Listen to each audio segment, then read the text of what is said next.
Palagi akong nagbabasa ng inyong mga komento mga dre.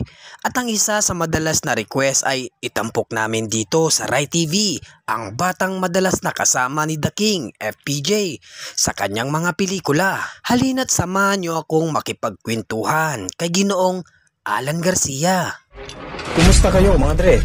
Welcome sa Rai TV. Morning po. Wala. Ayan sa akin na yan. Kahit konti-konti tingin. Yes. Nagsasabi. Ikaw, ano mo BFF? Maraming nagsasabi sa akin na very respetado mo sa akin ng PGC. Oo. Dati niya po. Malaki ang respeto niya sa direct. Yes, sir. Marami silang pinagsamahan, Mike. Si Silvio. Sit down. Marami pa yan, kaso nga lang. Hello, magandang araw sa inyo mga dre. Nitong mga nakaraang linggo, may mga nabasa akong mga comments sa comment section pag naglalabas kami ng upload, lalong-lalo na sa mga stories ni FPJ, mga vlog tungkol kay FPJ na ginagawa namin. Laging tinatanong dun sa baba, hanapin mo naman yung bata na palaging napapanood namin sa pelikula ni FPJ. Mga dre, ito na yung batang hinahanap po ninyo. Maraming salamat kay Ma'am Beth dahil nakipag-reach out sila sa amin. Nag-reach out sila sa Rai TV. At hindi na kami nahirapang hanapin ang batang tinutukoy po ninyo. Madre, wala pong iba. Ang guest po natin ngayon si Sir Alan Garcia. Yan. Sir Alan, maraming salamat po sa pagpapaunlak sa amin. Mabuti na lang. Si Sir Alan na po ang magkukwento. Kasi po, mga direk, sa hindi po nakakaalam, si Sir Alan po ay anak ni Santiago Garcia. Ang Associate Director ni The King FPJ. Sir, kwentuhan nyo naman kami. Kung, kasi, syempre, Santiago Garcia, ang father nyo, paano kayo nag-umpisa doon sa mga movie ni FPJ? Dahil din sa tatay ko, Okay? sa production ni FPJ, Opo. kasi naghahanap ng bata si FPJ na makakasama ni Christopher Paloma. Na bata rin. Na bata rin. Pelikula nito kapag lumaban na Leia Production to. Sa kanlubang kami, nagtanong si manager kay tatay ko, Tatay Tiago. Hanapan daw si Christopher Paloma na makakasama na bata. Opo. Di ganun nga. Siguro na nahinto yung shooting, parang mga ilan oras din. Tapos lumapit ako kay Tatay Tiago noon. Kasi bata pa ako kasi lagi akong sumasama sa kanya. Mahilig din kasi ako Mahilig lang sumama. Okay. Umama, gano'n.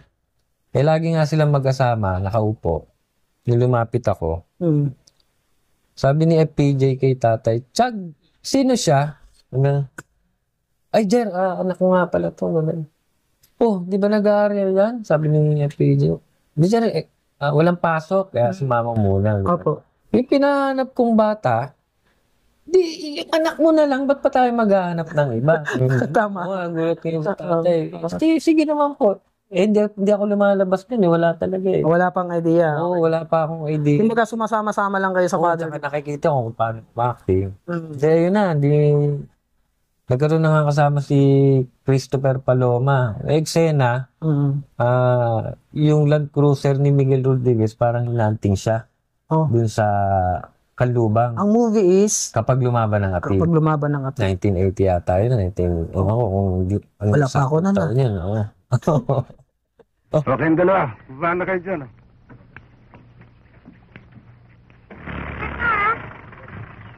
Bakit? Marunong ka bandama? Hindi. Hindi ka na naman pala eh. Tama tayo. Gusto mo? Hindi nga ako marunong eh. Parang kalaro ni Christopher Paloma, parang magkaibig. Saglit lang na eksena yon, pero tumatak kay PJ, magmula nun, kada nangangailangan ng bata, si Negro na hinahanap kasi tawag sa akin ni PJ, Negro Sago, si Negro, isama mo. Hindi. Sir, hindi kayo nakalusot kay PJ Ngayon magbigay ng pangalan niya. Oo, Negro. Sa akin ni manager. Talaga.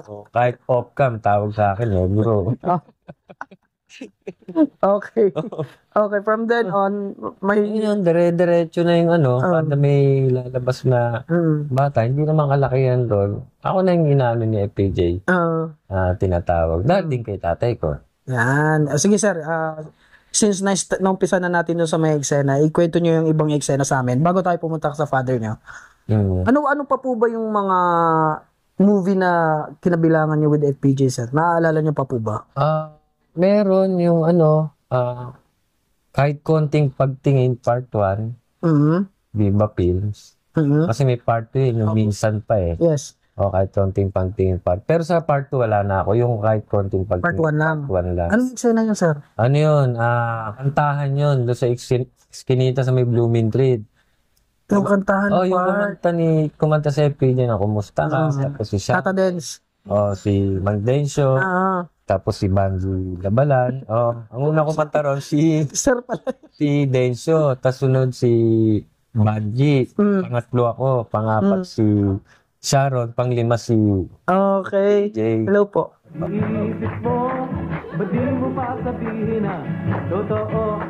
Yung eksena nyo, yung sasayaw ako. Nakakabanga dahil napakaraming tao. Kwento niya naman sa amin sir, paano nangyari nun? Ayun nga, kilala na rin ako ni Direk Pablo Santiago. Recommenda na rin ako ni Direk Pablo. Chag, ano na lang gawin natin dito sa eksena ito nga sa playback natin dito ng kantahan. Parang wala naman ako schedule. Wala, ikaw daw, sabi ni Direk. Apo. Sabi ni Direk Pablo, may tawag sa akin si Direk Pablo eh. Nakakalimutan ko lang eh. Kasi mapagbiro rin yun pag nagdedel. Hindi ko nasasabihin kung ano yung tawag niya sa akin. Okay. Alala ko na. Okay. Sige sir, sabihin mo sir, edit out ko. Alam, dito ka ha. Eksena ka. Natawa si sir din sa... Hindi ba pwedeng i-share sir? Hindi, baka maano ka eh. KRCB ka eh. Okay lang yun. Hindi naman mainstream to eh. Hindi, may tawag sa akin si Derek eh. Okay. Pareha sila ni Tata Densyo. Iisa lang ang tawag nila sa akin. Ano sir, bulong mo sa akin? Mamaya na lang. Sige. Mamaya. Ay nga, Papa-comment natin sa ano yan, kung mahuhulaan nila. Okay, sige po. tinuruan nga ako. Sabi, eksena rito, ganito, alam na. Ito, sasayaw ko rito. Sabi ko, Direk, sasayaw, ganda nito. Ayun, nagsaktong sabi ko kay Direk Pablo. Sasayaw ko lang, ikot may sasabayan ka naman dito eh. Si tatay parang kampante na eh. Parang, Okay. Kasi lagi ko na rin silang makakasama para magkakaibigan na lang kami doon. Kasi lagi nga ako kasama ng tatay ko kahit sa shooting. Ayun, eksena, ayun, nag-action na si Direk. Isang tuhog lang yun eh. Ang haba mula kay Banji, dire-diretso eh. Tuloy-tuloy na. Tuloy-tuloy na eh. Pero lang yung kanta nila ni ano. Siyempre. Magkaiba yun. Sharon. Separate yun. Ang haba. Nakuha naman, sir. Nakuha, parang take 2 yata. Pero ang dami nanonood nun. Lahat naman yun na rin. Yun yung kinunan dun sa may Blooming Treat, sir. Sa may Tama? 148 ba yun? yun. Barangay 148. Bintana. Yung bintana. Marami na lang ginawa si... Yung ano na yun, yung iconic na bahay na yun. Nandun pa rin yun hanggang ngayon eh. Mahilig siya rin eh. Okay. Parang kakilala yata ni Mang Sernan yung may-ari no? Kaya pala. Kasi taga ron din siya. Kaya pag nag-shooting sa FPJ doon, halos di na kami pinapatay kasi kilala na eh. Sanay na sila. Sanay na sila eh. Okay. Kahit abutin ng madaling araw. Beside dun sa movie na yun, meron pa po ba, sir? Na pwede nyo i-share sa amin? Marami pa, no? Oo nga eh. Isa-isahin natin. Kapag puno lang sa loop, part 1, kasi may part 2 yun eh. Apo. Sena ko naman doon, si FPJ naglalakad. Pero bago yon, nagbabike muna ako na merong humarang sa akin na goods. Boy, di ba sa gawi rito nakatira si Tiniente Guerrero? Oo, dyan oo. Binuksan yung pinto, nabangga yung bike ko. Bumangga sa pinto. Oo, yun pala magtatanong sila. Tinuro ko yung bahay ni FPJ. Pagturo ko gano'n, umalis na ako. Yung pala yung aabang sa kanya. Okay. Kumbaga nagkalat na sila. Eksakto, habang nagbabike ako, naglalakad ngayon sa FPJ. Yung pala. Nasa lubong ko ngayon. Kayo yun pala, sir. Pag nasa lubong, sabi ko, magani, may naghanap po sino. Sino, Buboy? Ayun o. Nakita niyo ba yung mga taong naghanap sa inyo? Ayun o. Ayun. Tsaka yun. Yung pala tatambangan na siya. Wala, tatambangan na siya. Mga eksena ba kayo sa kay FPJ na napatay kayo? Wala naman. Nakaligtas. Nakaligtas lang, muntikan lang. Anong movie yun? Ano yun? Ano bang movie yun? Kapag puno ng salud. Yun din yun. Yung kunento ko pala sa'yo nagbabike, Oo. ayun yung part 2. Part 2, oo. Part 2 na. Part 2 na yun. Ako ang husga, tama, yung nagbabike. Okay. Part 2 pala yun. Part 2. So ito yon, yung muntikan na kayo is part 1. Part 1 yun sa Kogyo, Antipolo. Ano yung eksena yun, sir? Kasi si Tito Eddie, may nabuntis na babae. Di ba judge siya ron? Opo. May nabuntis na babae. Tama. Kilala sa bayan nila yung pangalan na Judge Valderrama. Opo. Mga tuwid, parang pinapatay niya. Para hindi masira yung pangalan niya.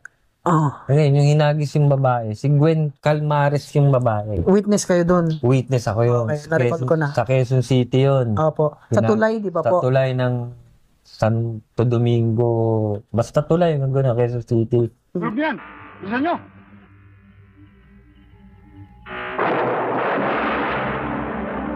Hinagis doon, eksakto nandun ako sa tulay. Kumbaga nakita ko. Nung pagkita ko ng gano'n, tumakbo ako, hinabol ako ng gun. Ibang lugar naman yon. Iba na yun. O, ano naman yon? Antipolo naman yung sinasabi mong binaril yung bahay. Yung kubo na yun, sa Antipolo yun. Antipolo. Okay. Ayun nga, di ba? Nakatakas kasi kayo. So, ang namatay yung mother nyo, may mga may parang ganon. Nahanap ako ng mga ba si Buboy, gano'n. Yan ang pumatay ka lisensya! Tapos tumakbo kayo. Tapos tumakbo ko. Nakita nyo si FPJ. Ibang lugar naman yun, Laguna naman yun, ang layo kay Lupiti. Layo ng tinakbo siya. Antipolo. Laguna naman yun, sa may palengke doon. Okay. Doon. Okay. Paguro ko na may eksena ko. Kasi kung hindi nyo nakita si FPJ, malamang itutumba kayo nun. Kasi witness kayo eh. Witness. Ganon, naalala ko na yun. Yun yung pinakatumatak talaga na kapag puno ng salop. Part 1. Part 1. At sino itong mga tao sinasabi mong mahabol sa'yo? Yung pumatay ka lisensya! Oy! Ano pa, yung nakakuha ka ng susunod sa party. Pamilya Banal. Pamilya ba na?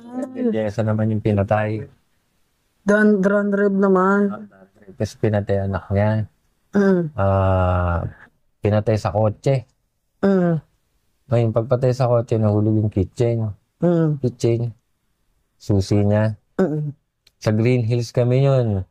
Parang madaling araw, mga alas 12, alaw na ng madaling araw. Opo. Kasi hinintay namin magsara eh. Ang gusto may Direct Pablo, sarado talaga eh. Nakaabang yung sasakyan doon. Nakaabang ngayon. Kasi babayaran ako pag nakita ko yung susi, yung kitchen na yun. Hindi nila alam, si FPJ naghihintay doon sa parking lot. Okay. Kumbaga hinihintay niya kung sino. Makatuwid, nakita ko yung susi. Pagkuha ko ng gano'n, pagtayo ko ng gano'n, andun na si FPJ. Okay. Oy, may hinahanap ka ba? Oo. Ba? Oo. Yan nga ho. Parang sino nag-utos sa'yo ng ganyan? Mm. Eksenang yun, ano yun eh. Matindi rin. Walang script yun eh. Wala sa script. Kasi di ba, baka kung mag-shooting, meron ka na script na Yes. download. Ang script writer niya si Pablo Gomez. Pablo Gomez. Opo. Pablo Gomez, dinidikta lang sa amin ni FPJ. Siyempre, si manager, batikan na yan eh. Opo. Kahit ano yun. Ako, lumalabas na rin ako. Pero dati may binabasa ko, ito wala. Mahaba rin yung batuhan namin doon eh. Ito, Alan, dahil yung mga Alan tawag sa akin ni Mang Pablo eh, Gomez. Ito, buti lang si tatay ko nasa likod. Nasa likod. Nililista niya yung sinasabi ni Pablo. Ako nakatingin lang kay Mang Pablo. So, nililista ni Tatay Tiago yung sinasabi ni Pablo na dinilitag. Okay. Mahaba din, di ba? Nahaba din eh, kasi tuhog eh. Okay. So, paano ginawa nyo na ano nyo na? O rehearsal muna. nakuha ko nung una sa rehearsal. Okay. Sabi, sayang, hindi pa natin na-take. Take na. Oh. Dapat rehearsal take na. O, rehearsal take na. Okay na, take na. Actually, nabot ng take 2. Meron lang ako nakapiranggot na hindi na Okay. nabasang linya. Ayun, buti nalista ni tatay. Okay. Tatay Tiago. Oh, ito. Suportado sige. pala kayo ni... Kasi biglaan, Tagalog eh. Biglang ano eh. Ayun, buti naman, nakakuha ko. Nakuha naman. Nakakuha ko, sinundan ako ni PJ. Ibang araw. Pamilya banal naman yan. Hindi ko kila Bebeng Amore ba yun? Si Guns. Guns? After nun, sir, di ba kayo din yung sa Dalubhasa, yung nagturo ng Yung... naghahanap yung ano, Oo. Sa ano? di ba na-murder sila doon sa bahay ni Judge Sa bahay ni Judge Di Mayuga. Mayuga. Opening ng pelikula yun. opening. Okay. Opening ng pelikula yun. May base kami yun. Sa Nueva Ecija pala yun. Yung eksena yun, nabot ng 2 days, 3 days. Yun lang yung eksena yun. Kasi pinuna muna kami ni FPJ. Sa Bangka kami. Opo.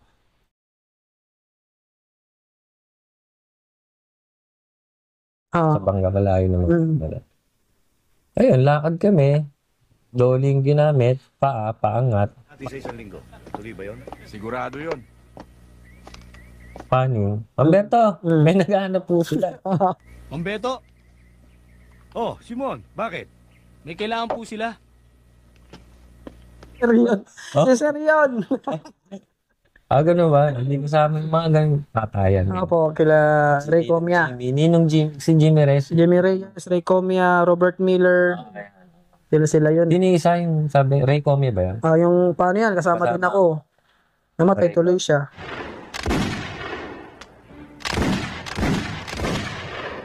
Kli lang yan. Naikli lang. Pero talagang lagi, Takti yan eh. siyempre, Dalubhasa, ang ganda ng kwento. No? Mga Dre, naalala nyo ba yung eksena na sa Agila ng Maynila, yung nagtutulak sila R.R. Herrera? Sila po yun.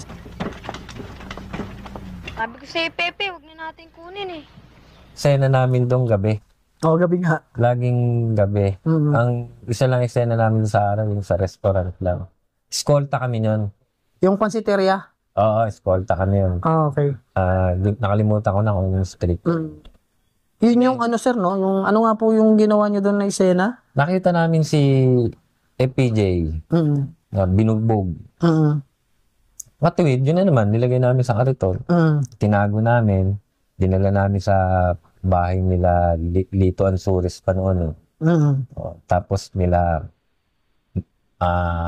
Lucita Soriano. Okay. Pinarang kami. Gabi na. Ano yung dala nyo? Hindi niya alam, meron palang tao dun. Sa loob. Sa loob. Ay, sa Makatuwid, naging kaibigan kami ng FPJ. Tapos binalikan niya sila Ernie David. Sinundan namin.